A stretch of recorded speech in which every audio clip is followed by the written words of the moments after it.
Oh, I found it. Hello, hello. Good morning, everyone. Good afternoon, depending on where you're coming in from today. Welcome to today's session. We're going to dive deep into the Sonrai Cloud Permissions Firewall, and we'll give you a live look. We've got my favorite person to do that here, Jeff Boncrief, our field CTO. I'm Joseph. I'm the VP of Marketing here at Sonrai, and I will be your host, which means I'm going to answer all your questions. I'm going to put stuff in the chat. I'm going to make sure you are joking with us throughout the event as well. So on the right side of the screen, you'll see a couple spots. You're going to see a chat, you're going to see a Q&A, and a messages. If you need to send something to me privately or to someone on our team, feel free to put that in any time. That would go in messages. Chat's public. Your world is your oyster there. So maybe, for example, you want to say that my beard or what barely is there is better than Jeff's. I don't know if I believe you, but you could drop that in the chat. Maybe you want to, choose your favorite cloud provider and share that and be like, Amazon is the best, or, maybe your Azure or GCP, throw that in the chat, whatever it may be. As a reminder, we are also giving away a Nintendo Switch for the best question asked throughout the session. Thank you, Paul. Caffeinated, ready to go. Me too. I'm on cup number 4. That's why I'm talking so fast. As a reminder, we are giving away that Switch. So put it in the chat, put it in the Q&A, wherever you end up putting it. Just make sure you put it to where it's public. If it's anonymous, I can't really do anything. I can't give you anything. So put it in the chat so we make sure we pick a winner. And that is all up to Jeff at the very end. So the best question, stump Jeff, ask a really cool question about what he shows in the demo. I don't know, put him on the spot and see what happens here. And I will say this is 2024. Oh, actually, last piece on the Switch. You do have to be here at the end. So you can't just ask a question right now and then dip out. You have to be here at the end. We will pick it live on this event. We're all here today in person. This isn't any of that pre-recorded stuff. It is 2024 though. So yes, this webinar is being recorded and we will make it available to everyone at the end. If you ask that in the chat, you have to do 10 burpees and I'm just going to honor code, right? Like you did it if you ask me if it's recorded. So that's enough of me talking. I will be here throughout and I'm going to come on. If you ask a great question, I may even stop Jeff in the middle of it. Jeff, again, is our field CTO here at Sonrai. Love him to death. We actually lovingly call him Hackerman Moncrief because he is known for showcasing a ton of lateral movement hacker chains, which maybe we'll get to see today too. I'm not sure. I'm not sure what Jeff's got teed up for us. But enough about me, enough about Sonrai. I'm going to pass it over to you, Jeff. Take it away, sir. Thank you for being here. Thank you, Joseph. And I am a little biased, but I do think that I have the better beard. So if you agree, feel free to put that in the chat as well. Little known fact, my beard kind of has a persona of its own. There's actually a Cisco Press book on Cisco Identity Services Engine, where in the forward, the author, who's a good friend of mine, threatens me if I ever shave my beard. So there you go. It's immortalized in the forward of a Cisco Press book. All right, so we're going to have some fun today. Like you may have seen in the the advertisements for this session, this is not going to be a sales pitch, right? We are going to talk about the Sonrai Cloud Permissions Firewall. I am going to be doing some live demo. I'm actually going to be showing you some things in AWS as well. We're not going to be doing the live hack scenario. You can catch the access session that I did on our website just the week before last, where I actually did a full kill chain exploit in real time across the command line to show folks privilege escalation, lateral movement, all those scary things through the identity fabric. Some really cool stuff. But we are going to have a good conversation today. Definitely put those questions in into the chat, and we'll answer them throughout. Joseph, please interrupt me if there's some questions throughout you think would be a good time to answer, or we'll save them to the end and make sure that we'll get those answered. So with that being said, I'm going to share my screen. All right. Let's see here.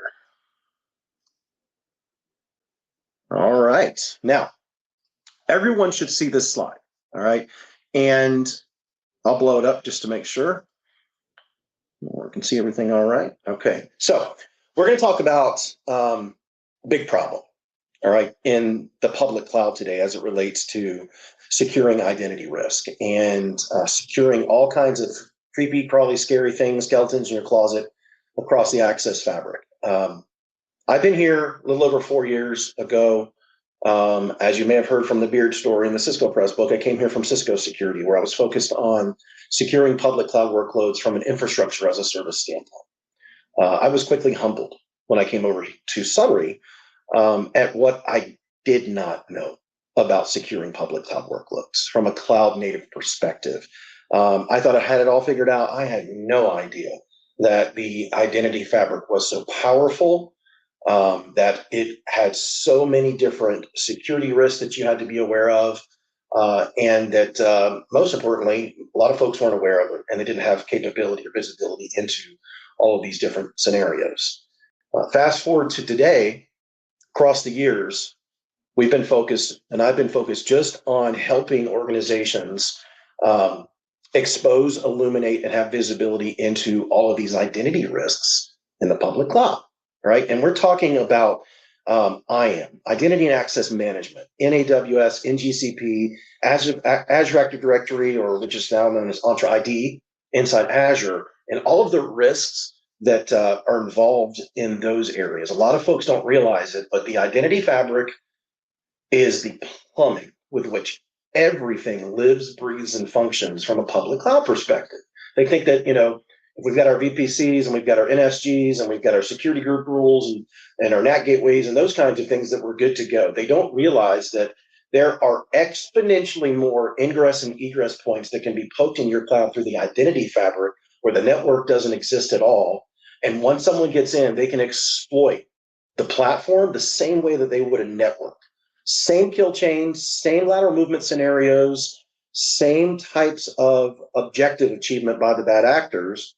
They're just traversing the identity fabric.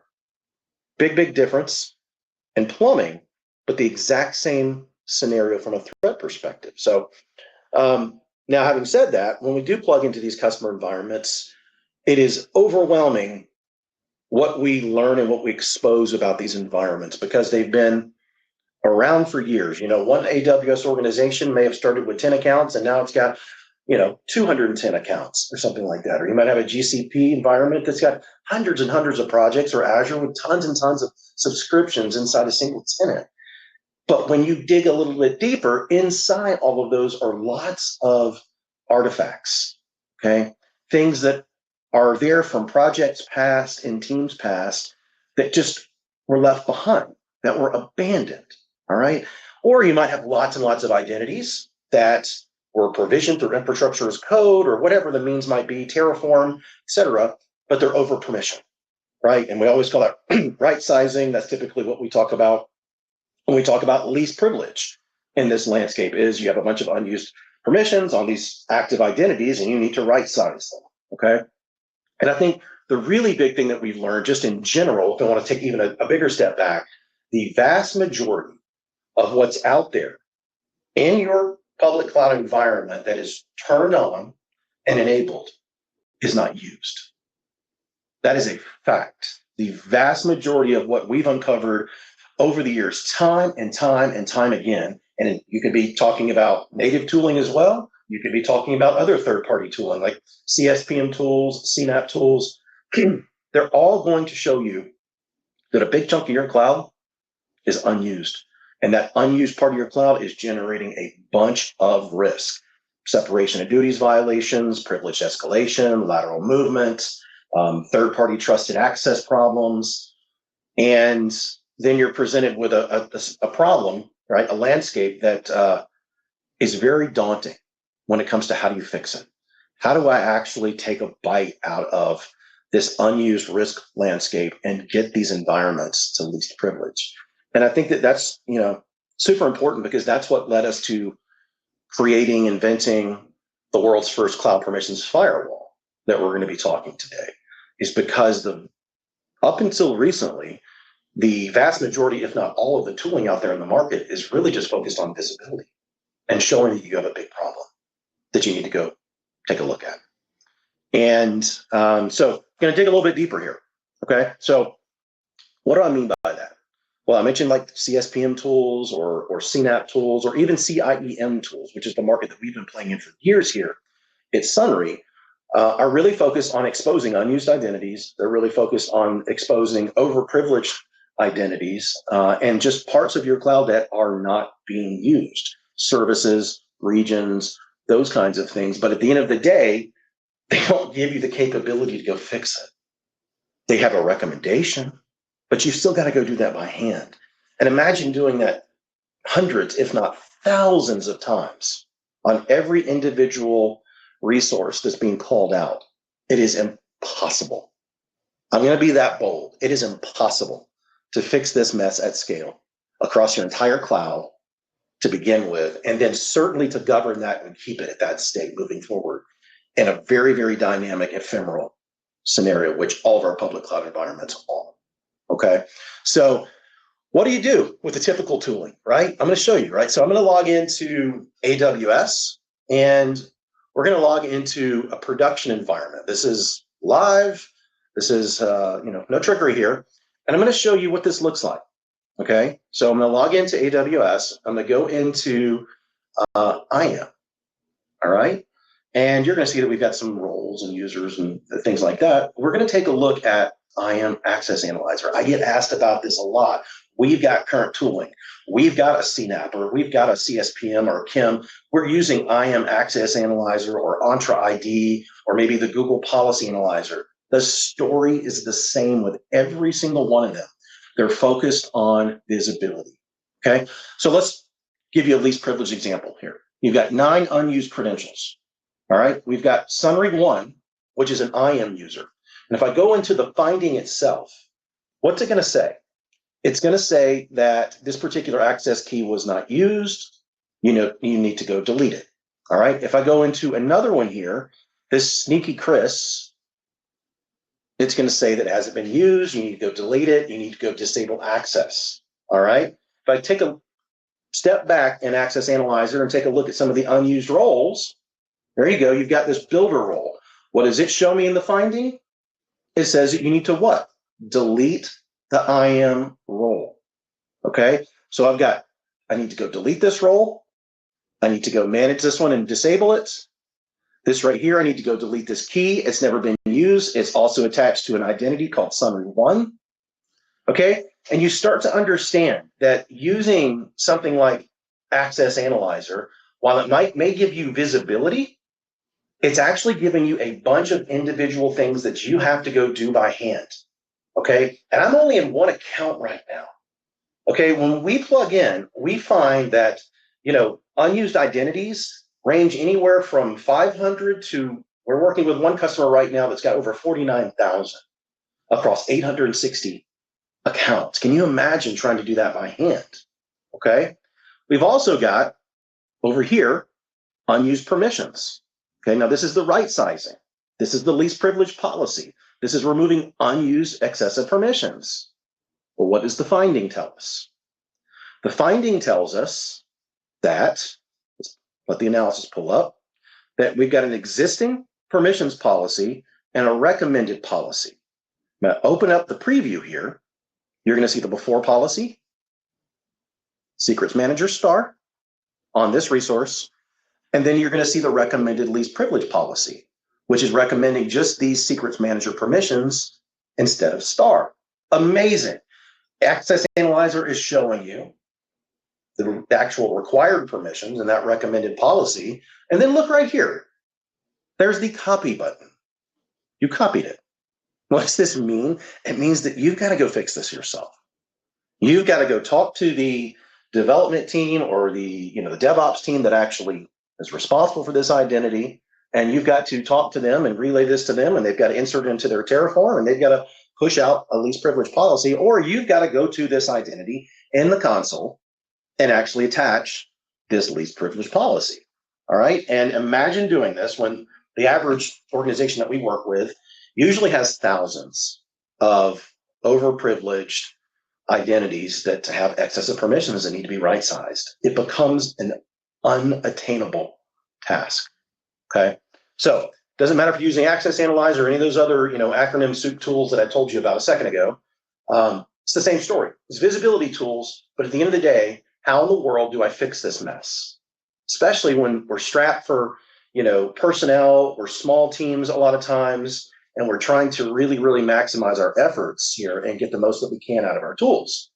So that caused us about a year ago to go to the drawing board and say, there's got to be a better way to do this, right? We're focusing on all the wrong things here from an entire market perspective when it comes to least privilege. We can't ignore this problem, okay? The next GitHub data breach exposure, or just credential exposure, someone's going to get an access key and a token, and they're going to pop a workload. They're going to log straight into the center of your cloud, and 9 times out of 10, that identity is unused.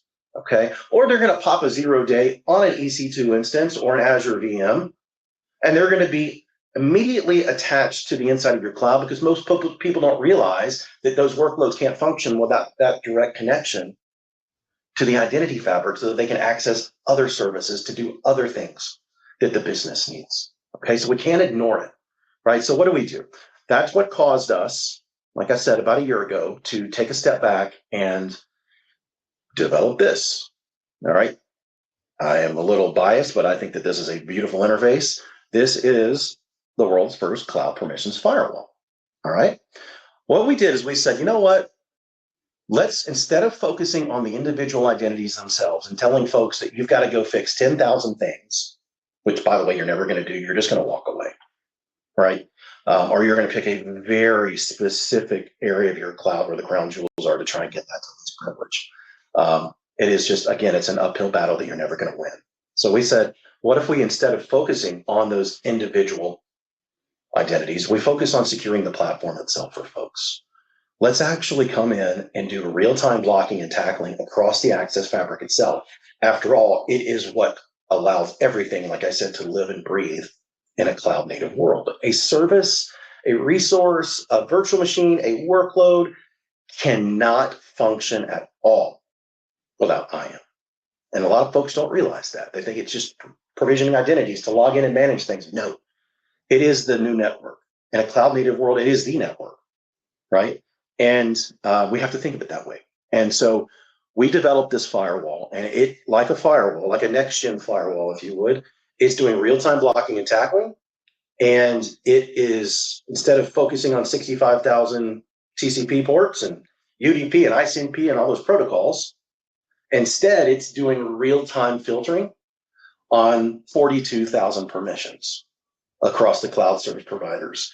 After all, across the identity fabric, the permits and denies are in JSON inside policies. All right.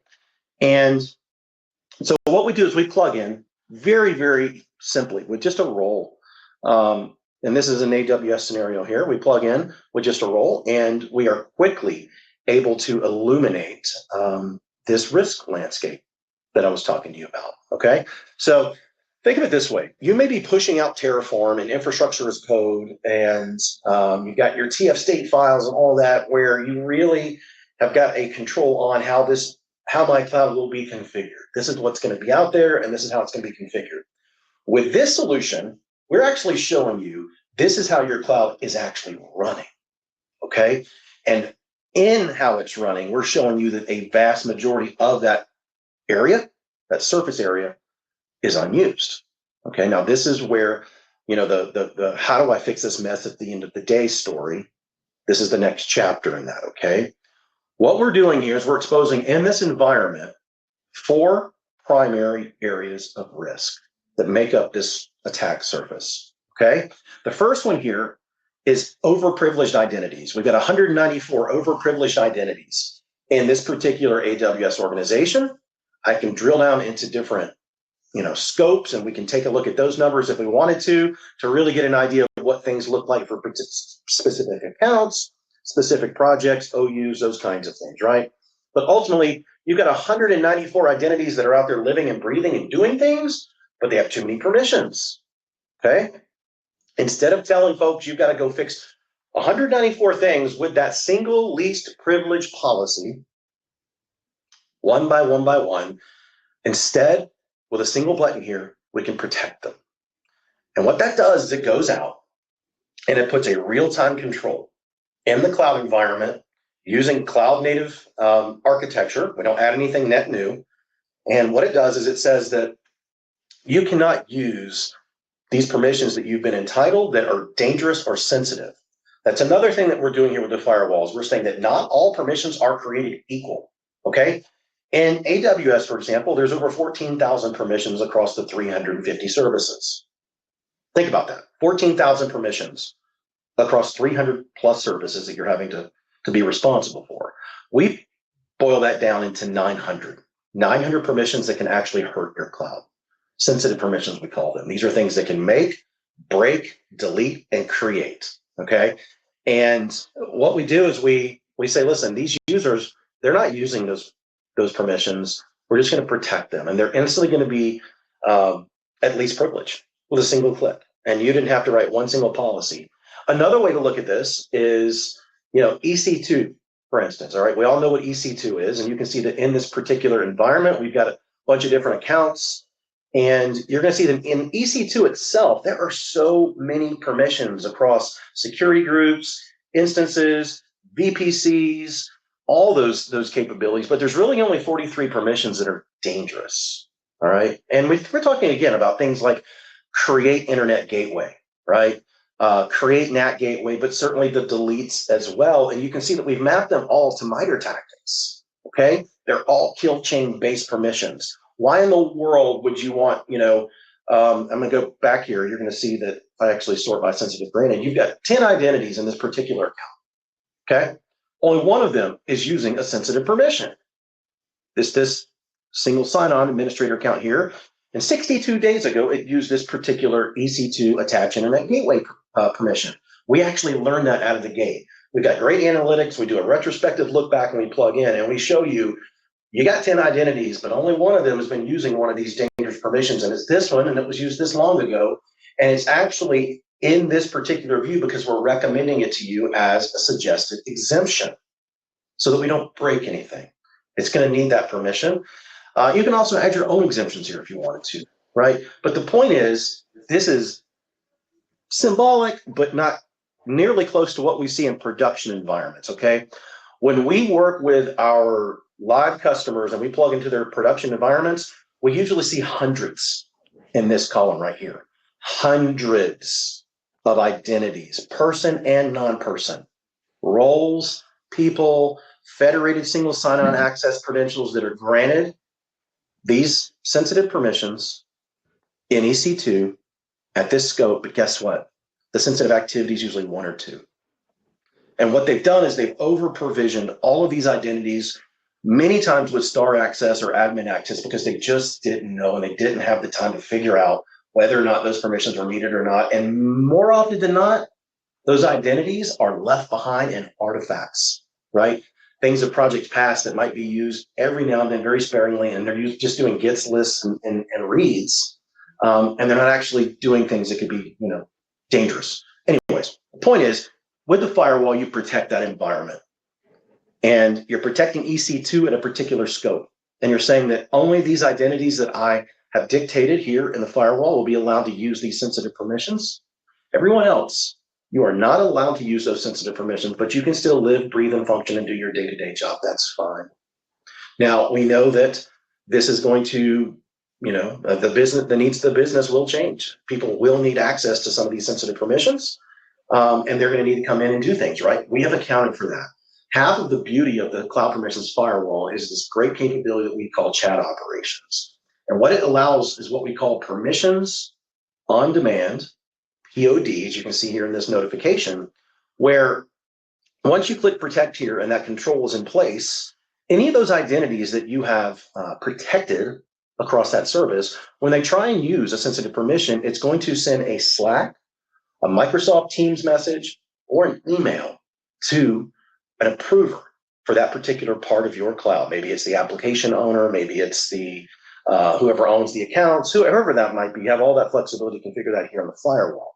Okay, but ultimately the idea is that we will not break your cloud. The firewall will orchestrate an automated notification that you can then approve to grant that permission back to that identity so that they can go do their job. That role can go do whatever it needed to go do to make that change in the environment, and then we can claw it right back, right, and take that sensitive permission right back away from it so that you don't have any risk of that permission being misused for whatever reason by that identity. All right, I'll show you what that looks like here. All right, and so Hey, Jeff. Yeah. Sorry, before you do a POD, it's my favorite thing to come in and interrupt you. So I'm going to ask you a question real quick that I think is relevant as you're then going to show this too, because it applies to the machine or non-human identity too. So we've got a couple questions. This is like the third time we've gotten it. Do you have, let me read it exactly here. So Paul asked it and then Shane asked it too. If I have a permission for temporary or occasional tasks that may not be frequent but are important when needed, how does Sonrai's firewall handle those specific kind of requests? And then the same question, but a little bit different too, was as it's removed, is there a way to put a role back in for a previous state for a particular user or role once the firewall goes in, which I think you're about to show basically with the POD, but the non-human piece was touched on quite a few times. Do you mind going into that for a moment? Yeah, so it doesn't really matter if it's going to be non-human or human. Once we protect a service, and if a human needs that permission, we'll grant it back, or if a non-human identity needs that permission, we will grant it back. There's a couple different workflows here. I'll show you what that looks like. So we've accounted for those. And we know that you're going to need to grant permissions back. We know that you need to let things wake up and have that permission for a certain period of time. And that's why we built this chat ops capability. So once I show it to you here, it should make a little bit more sense. So I'm going to log into this environment here as Sneaky Jeff. Sneaky Jeff is logging in, and we're going to try and use EC2 that's been protected.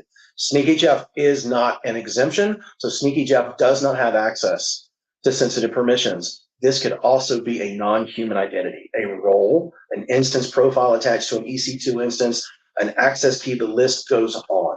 Okay, we're treating them the exact same as if they try and use one of those, or when they attempt to use one of those sensitive permissions. So we're going to log in. I'm going to go into EC2. Now, you notice I'm not seeing any errors or anything. That's important. Okay. I can still do my day-to-day, take a look at things, etc. I just don't have access to sensitive permissions because I'm not an exemption.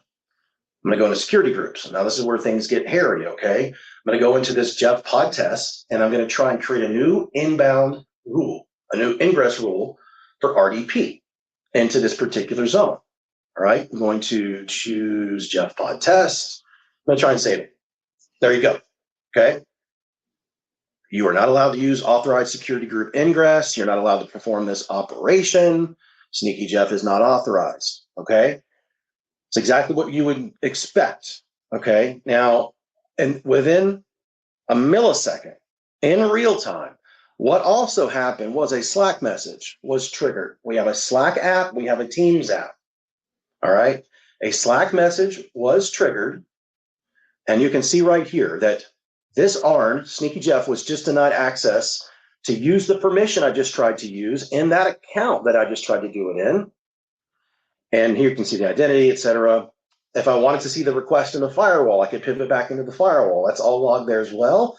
This is where you can grant that permission back in real time. I can say, sure thing, go for it, click approve, and then that user will get a message that says that it was approved. They can use that permission. If it's a non-human identity, there will not be a message sent back to the user, but regardless, there was an approver for that zone. So when that non-human identity woke up and tried to do one of those permissions, that approver got this message, and whoever owns that app team, you can let them know as well, or whatever team owns that app, or you can just click approve and you're good to go there. You can even pre-request these so that there's no interruption whatsoever. It's sort of temporary pre-approvals.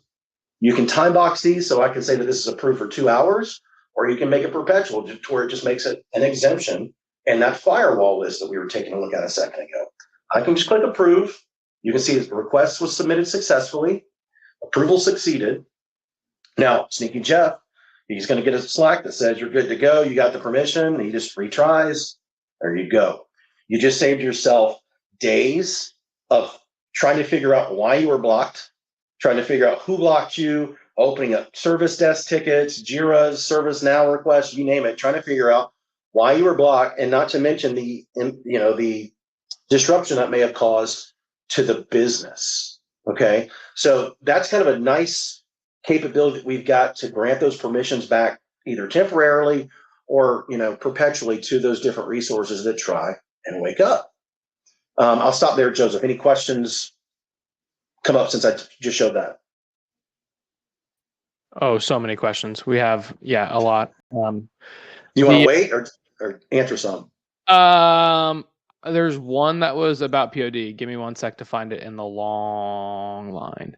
How do the permissions on demand work with existing inline policies? Yeah, so the inline policies will stay there. We don't manipulate anything that's already there that's attached inline to those resources. When we're deploying these controls, we're deploying an orchestration mechanism. Think of it that way, a clever orchestration mechanism. We've got multiple patents on this that starts at the top with AWS organizations, service control policies, customer managed policies, as well as things that we do with the individual resources themselves. Those inline policies will stay in place. If someone attempts to use anything that we've protected and deemed a sensitive permission, that will override anything you have inline, and we will actually grant that permission back. I also think it's important to call out that we're not granting any net new entitlements, okay? We're not gonna let you use a sensitive permission if you didn't have it to begin with. A lot of what we're doing is protecting these folks that have just been given star access or admin access to environments that they frankly don't need it in, and they certainly don't need it in on a day-to-day basis. We're only giving them that permission back for that period of time that they were already. So, all right, cool. Let's keep going. One more. I have one more for you. All right. Is there anything on the process you just showed where you're accepting a POD? Is there permissions on demand? Sorry. Is there anything on the logs or sections on this for diagnostic checks for compliance or anything like that? Yes, we get asked that a lot. We have a whole reporting mechanism built into Firewall. I don't think there's anything in this. I'll change my scope to a different AWS organization. Yeah, here you can see that this is funny. This was me. I did this for the Access Summit. This was me when I tried to wake up a zombie. You can see that I approved it, how long it took to approve, the one permission that was attempted to be used. We also have a detailed audit log of everything that ever happens inside the firewall, but certainly from the permissions on demand capability, everything is reported here for compliance, for audit. It's immutable. You can grab it from the UI, you can filter at different time periods, or you can actually grab all of this over our API as well. So we have thought about that. We get asked that a lot about compliance and audit. Everything that happens in the firewall from a configuration standpoint, as well as every single thing that happens from a permissions on demand standpoint is logged. Awesome. Thanks, Cool. Jeff. I'll keep going. All right, cool. So next thing I want to show you is my favorite part of this solution by far, okay? I showed you in Access Analyzer that it's going to reveal, whatever your tool of choice is, it's going to reveal a lot of garbage out there. A lot of artifacts that have been orphaned and abandoned that you have to go clean up. And there is this fear, this paralyzation that comes across folks when they're looking at a list of things that they have to go delete, and they don't know who created it, why it was created, if it was used ever, and if it's going to be needed tomorrow or maybe 6 months down the road. And so what happens, and we've seen this over and over and over again with organizations that we work with, is they just accept the risk and they leave all that unused stuff out there. And that is scary, because let me tell you what that turns into. Let me show you, okay? This right here is a screenshot from our KIM tool, which is what we've been doing for years and years before we really doubled down and made our focus this cloud permissions firewall, okay? The three identities in the middle, right? One is this Tableau tester that's attached to an EC2 instance. It's called an instance profile, right? That's that invisible umbilical cord that folks don't realize when they pop a workload or someone pops a workload that gives them direct access into the platform itself, right? Well, that has a trust relationship, we call it, that allows it to assume or become something called deploy infrastructure, all right? Which is a brand new identity, a brand new persona, a brand new set of permissions that you have to worry about. And I can jump from one to the next with 2 commands. That's it at the command line. It is so fast. And then guess what? From the medical results reader side and prod, it is actually a backwards trust relationship to deploy infrastructure that allows deploy infrastructure to privilege to escalate, cross-account trust violate, and go into prod and have a whole new set of permissions that I promise you are not good. And they involve data read access into S3 and DynamoDB. And this is the live hack that I usually do. Okay?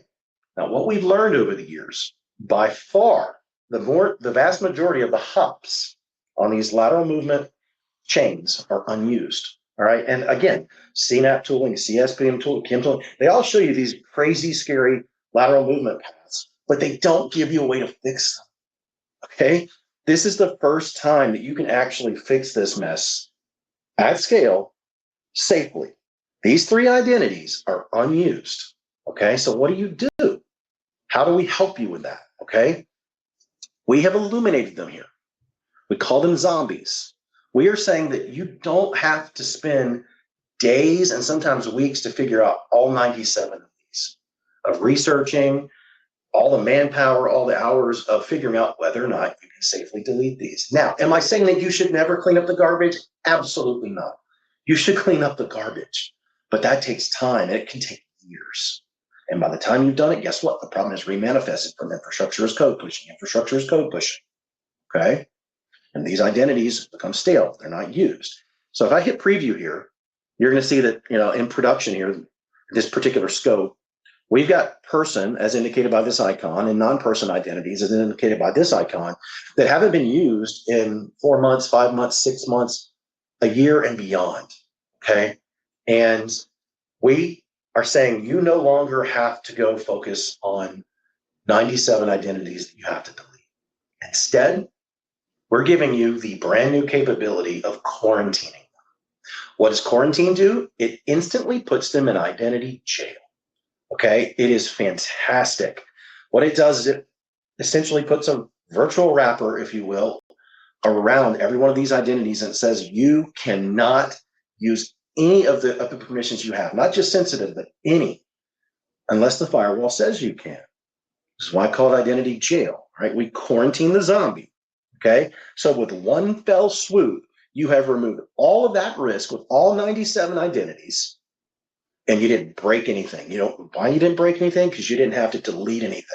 You didn't delete a permission, and you certainly didn't delete these identities like all these other tools are telling you that's your only course of action. Okay? What you did was you put it in jail and you removed all the risk associated with it being used for now. Now, we know that some of these identities will wake up intentionally, which is fine. More importantly, unintentionally, which would be a net new capability for you as far as an indicator of compromise goes. The bottom line is that when we click that button and we quarantine those zombies, what it's going to do is put them in identity jail. And if one tries to wake up or animate, as we call it, since they are zombies in our system here, we will send a permissions on demand request or notification, Slack, Teams, just like I just showed you. Same workflow, except it says that this identity, person or non-person, tried to wake up. And when it did, this is where it woke up from, this is when it happened, and this is which permission it tried to use, and this is what it tried to touch. So you're going to have all that information in that chat ops message, as well as in the firewall, and you've got a net new capability because the permission was not allowed yet. So if it is an indicator of compromise, of a compromised credential, we blocked it. You're safe. Now, what if it is some critical application for a report or something like that, and a role or a service principal or a service account or something like that that's needed to use that once a year? No problem. Click that approve button in the Slack or the Teams, gets that permission back. You broke nothing. You did not hinder the business. Let me tell you the alternative, okay? We have worked with customers where we also, with our KIM tool, have recommended you must go delete all these identities. But what happened? Some of those customers did take that recommendation. We were right. They weren't used for that period of time. But guess what? We would then get a call a week or two later, them in a panic because some critical application was no longer working. One of them was actually a retail company, and they had deleted, based on recommendation, an identity that they had no idea was in charge of reconfiguring their voice over IP system for their retail locations and their stores. Okay, it hadn't been used in 6 months. Sure enough, there was a need. They needed to use it, and panic ensued, right? That was the old. The new, that identity would wake up, grant that permission back. No one's blood pressure rose. No one panicked.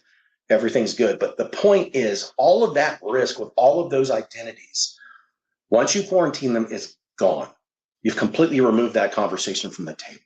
So incredibly, incredibly powerful. The other thing I want to talk about is the other way of doing this. If you really wanted to do this by hand, this is where you better be comfortable with least privilege policies, service control policies, and JSON.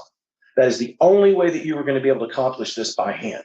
All right, that is very painful. That is a pain point that we talk to our customers every single day about, that this firewall is meant to purposely address the pain of having to do this by hand as the alternative. Remember that least privilege policy that I showed you? And Access Analyzer, you got to go do that by hand. And the same thing with deleting those identities. Now, on the right-hand side over here, we've got a huge part of the unused attack surface that is fundamentally a part of identity and access management that no one talks about. Everyone's talking about identities, but they're not talking about the fact that IAM is the conduit with which all services and regions are controlled and access is granted into and out of. Okay? Without IAM, the 350 or so services in AWS are effectively useless. You can't do anything with them. And so what we do is we analyze across your cloud which services are used and unused at any particular scope.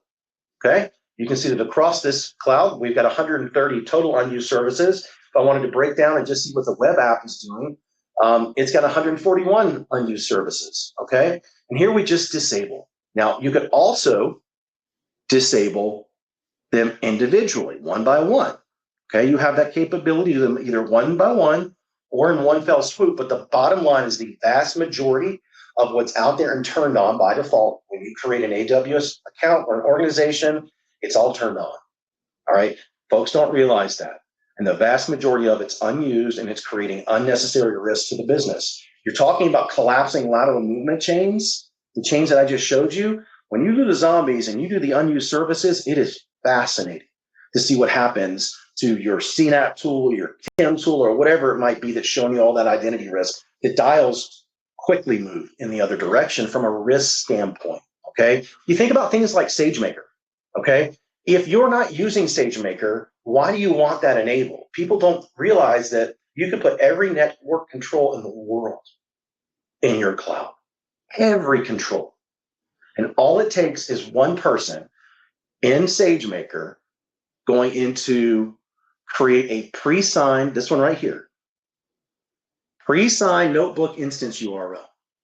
That creates a brand new ingress point straight into the heart of your cloud.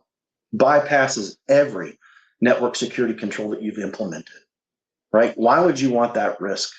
Why would you want it? Not to mention when you're talking about AI and we're thinking about things like Bedrock and Q and all those other things, they cost money, right? Do you want to just disable those for parts of the business? It's amazing because what you can do is say, for this part of the business, you are only allowed to use these 5 services and nothing else. The way that you would do this by hand is by doing what?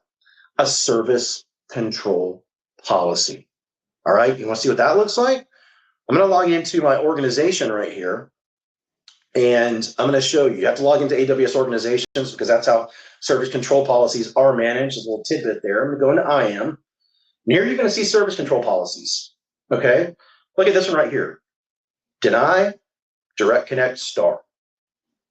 You open it up, you see the policy, and you see the JSON where you're denying, direct connect, star on all these different resources.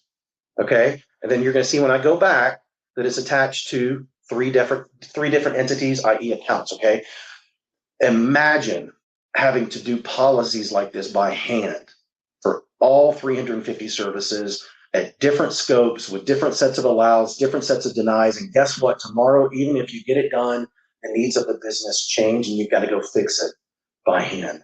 The firewall is designed to directly alleviate that pain point. You just turn it on and off right here in the system. If you want to see the services I've disabled, you can click this little toggle switch here. And I don't know at this particular scope. Let me log into the main org. Yep.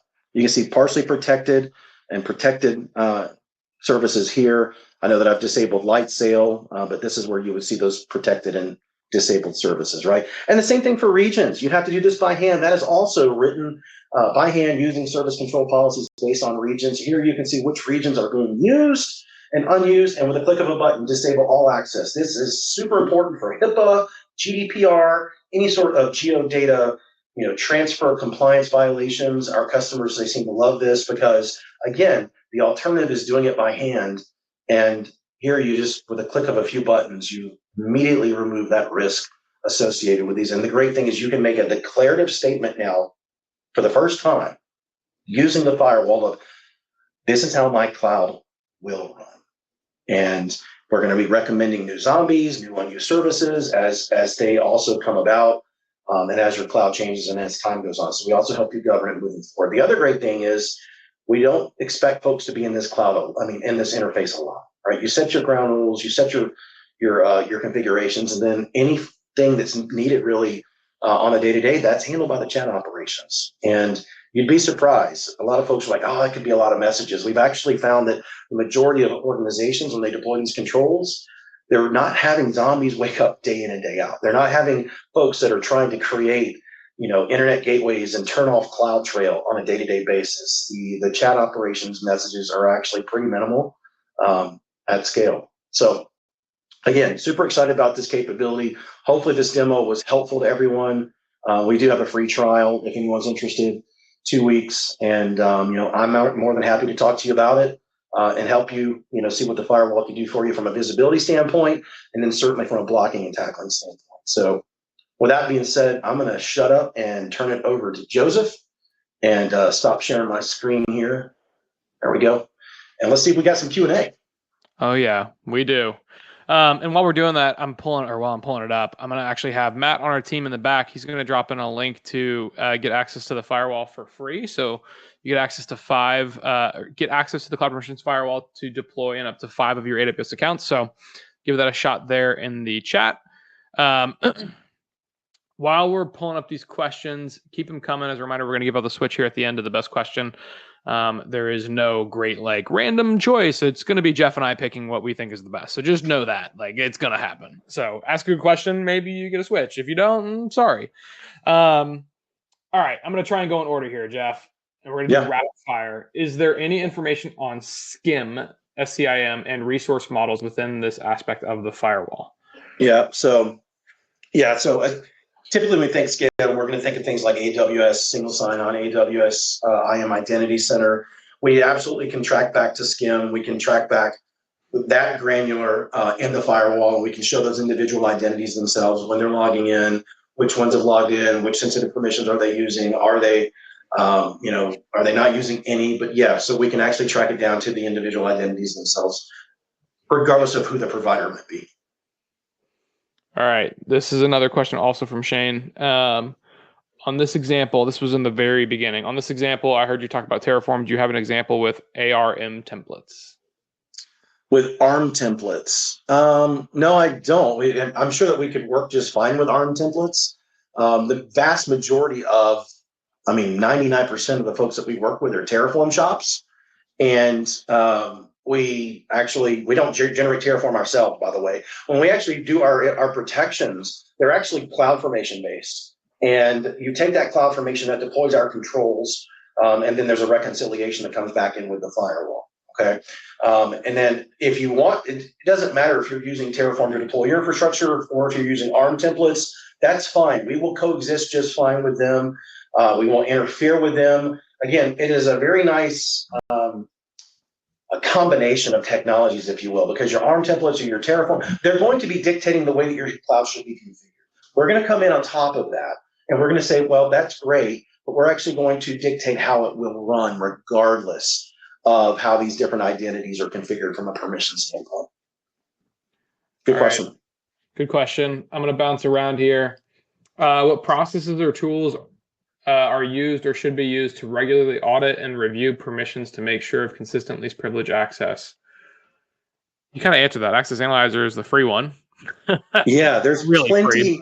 There's plenty of tooling out there that is designed for visibility. Yep. And that kind of recaps what I was saying earlier.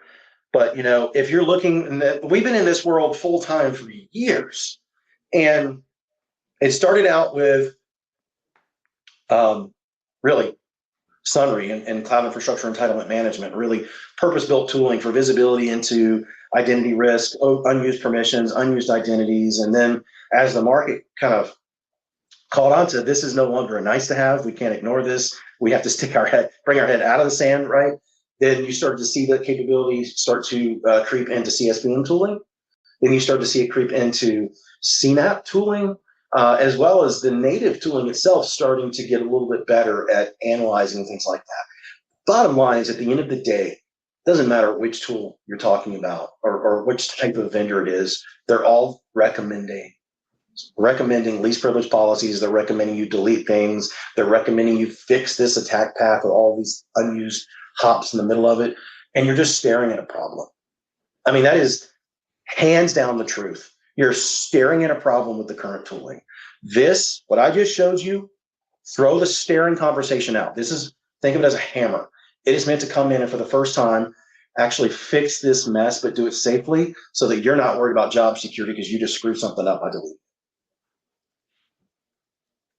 Okay. This is a really good question. I think. How does Sonrai's Cloud Permissions Firewall not exceed SCP limit? It's a great question, Tony. Who asked that? Tony, that's a good one. So Tony knows about SCPs. All right, that's good. So SCPs, as we know, for those of us that have dealt with this, firsthand, they are limited. All right, they are very limited in what's called space, and it's space with which you can actually write these individual rules. Okay, now that is a huge problem that organizations have. It baffles me to this day why AWS doesn't do something about it from a technical standpoint, but it's the nature of the beast right now. So when we created this solution, that is the very first thing that we thought about. And what we've done is that we call it SCP compression, but in reality, what it is we are very, very stingy with what we put inside SCPs. It is just a few directives, and then we leverage CMPs and things that we put on the resources themselves in real time and on the fly with permissions on demand to do this at scale. We can actually help folks, and we're doing this with a couple of customers right now, augment their SCP strategy and offload it to the Cloud Permissions Firewall. So even SCPs that they have had to write by hand, they can get rid of those now and just use the Cloud Permissions Firewall. But we have thought about it, and it is I mentioned that we've got a customer that's got 49,000 zombies that we're working with right now across 866 accounts. It's a huge financial organization, and we've got other big organizations that we're working with as well. And they've all asked us the same thing. And then when they see what we're doing, they're like, "Oh, okay, I get it. That's pretty clever. You guys have found a way around that problem." So we've accounted for it, and we do get around it. good question, Tony. I love a stumper. I did ask for a question to stump Jeff, so that was a pretty close one. I don't know the stumper. That was a great question. It's a great question, though. Okay. I'm going through. I'm trying to find you my next favorite one. Oh, here you go. How are the services detected in the system? There is 0-day detection the case for the services that you were showing on AWS. Do you have to integrate? What's the rest of the question? Do you have to integrate all the services before it can be detected? Great question. We detect all of the services. Well, so we actually are AWS partners. We work with AWS. And so we get previews through the SDK of all new services. Obviously, we know all the existing services. So the firewall comes out of the box with all of those services already known. Okay. We know that there's 335. We know there's 355 active available services at any given moment. And we'll know the new number tomorrow and the next day. So when we plug in, we're automatically looking for those services and whether or not they're being used and who's using them. So there's no discovery about which services are out there. We know which services they have available to you, and those are the ones that we're looking to protect for you. And we're actually, one of our team members in the back end is actually going to go pull the most recent blog. We put one out every week that drops new AWS services, new permissions for those services, new permissions within services that are what we consider sensitive. Again, we've done the work for you. Our team is as well. And so we're going to put that most recent one in the chat as well. So the most recent would be any new services or permissions that took place in September. We'll drop that here in the chat in a second as well. That's a great question on services too. We've got maybe time for one or two more. All right. Does the suggested least privilege policy, it's not really least privilege policy, get enforced in real time? And this was actually asked back when we were doing AWS Access Analyzer. The answer is no. You have to do all the hard work. It's a recommendation. That's all it is. You've got to go do this by hand. It's fascinating when we talk to folks and they're like, "Oh, we've got tools that do this." No, you don't. You've got tools that are showing you got a big problem, but they're not actually helping you fix it. Yep. Wholeheartedly agree. Love that. Does the firewall include built-in features for compliance reporting, and how customizable granular are those reports for different regions? Yeah, we don't have compliance reports built into the firewall. It's not a compliance, it's not meant for compliance reporting. It's meant for real-time blocking and tackling. Now, we satisfy a massive compliance requirement for almost every standard out there PCI, HIPAA, CIS, NIST, you name it, that say that you must be accounting for excessive privileges in your cloud environment. Another dirty little secret that we have seen over the years. Most organizations, a lot of organizations, they say that they're satisfying that requirement with their CSPM. Guess what? If you get audited, no, you're not. Because they're going to say, that's great, you have visibility. What are you doing to actually solve it? Can you show me the reports of the before and the after?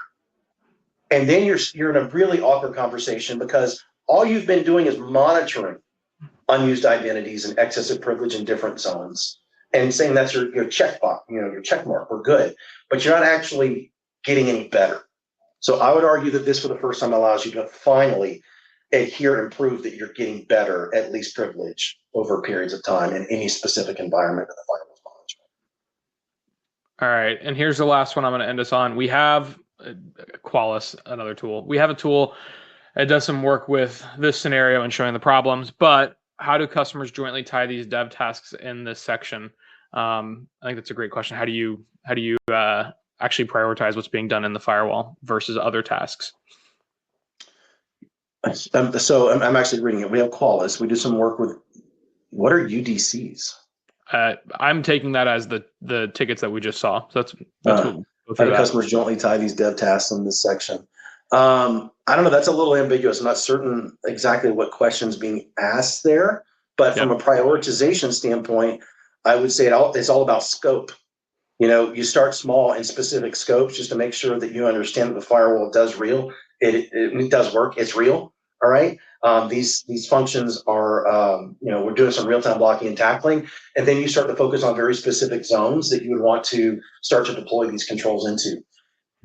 Let's not overthink this, people. This is simple, right? We're doing 4 things, and we're doing 4 things really well to remove risk across the unused part of your cloud, okay? You just need to pick and choose where you want to deploy those controls. Make sure that you have the approvers set up for permissions on demand. Make sure that those teams are good to go and they understand they might be getting some permissions on demand notifications, and then you're off to the races. It's truly designed to make you the hero for the first time at the end of the day. All right. Yeah, agreed.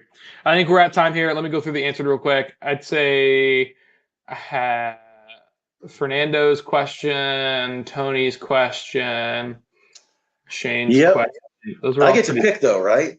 Yeah. Fine. I'm prioritizing my favorites. I liked Shane's and Tony's and Fernando's, and Diane, you had a couple good ones too here. Hefe, what you like?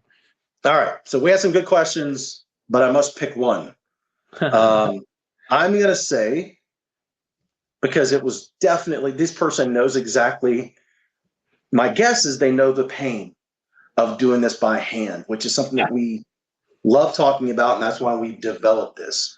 And that's going to be Tony. The SCP compression question. What's that? I said, oh ho ho! Congrats, Tony. Yes, Tony, and the SCP limits. That's you know exactly why we built this, if you're aware of that, because you have been in a position where you've tried to fix this by hand. And we have had people that come to us. We had someone that came to our booth at Reinforce this year that said to us, it was worth coming all the way to Philadelphia to find this solution because I am sick and tired of dealing with SCPs by hand. Pretty powerful. So congrats, Tony. Congrats, Tony. Keep an eye out for an email from Matt on our team. He'll make sure you get a link to get that awesome Nintendo Switch. Just keep an eye out for an email from Matt. Congrats. Thanks everyone so much for joining today. Hopefully it was super helpful getting to see a sneak peek at the Cloud Permissions Firewall. Again, you can get access to 5 for free or a hands-on trial with our team where we'll make sure you get exactly what you need.